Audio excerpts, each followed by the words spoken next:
Nagui est désormais à la tête d'un empire. Après avoir vécu une longue traversée du désert entre la fin des années 90 et le début des années 2000, l'animateur, aujourd'hui âgé de 61 ans, ne veut surtout pas retourner dans l'ombre. Il ne veut pas redescendre, ça a été un trauma, a assuré l'une de ses anciennes collaboratrices dans une récente enquête qui lui est consacrée dans Télérama. Alors, l'animateur travaille à un rythme effréné. Il est aux commandes de l'émission La Bande Originale, au micro de France Inter, cartonne dans Taratata et N'oublie pas les paroles sur France 2 et n'hésite jamais à présenter des programmes de manière ponctuelle sur la chaîne du service public.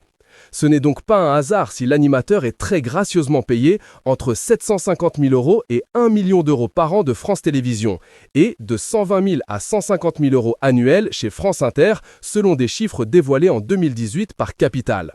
Une publication partagée par Nagui, @NaguiIII. Selon l'enquête du média, chaque année, France Télévisions verse la somme folle de 30 millions d'euros à sa boîte de production. Il faut dire que son émission N'oublie pas les paroles, diffusée quotidiennement sur France 2 dès 18h40, est la seule émission de la chaîne, avec Télématin, à être rentable selon Télérama. En 2022, il pesait 24% des recettes publicitaires annuelles de France 2, apprend-on dans le média.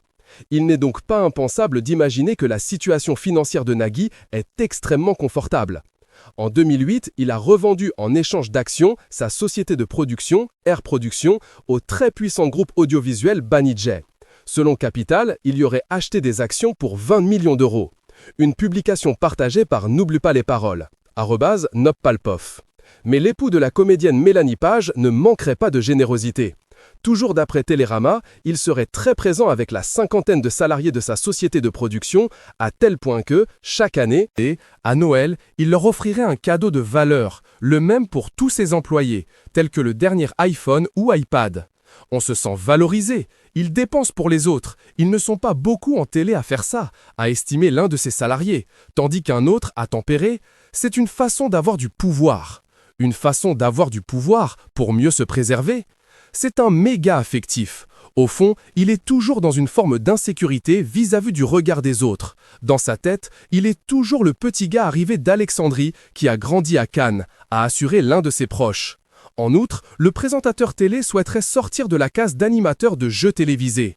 Le hic, son succès l'empêche. Il a toujours essayé d'être autre chose qu'un animateur de jeux, et c'est sa malédiction.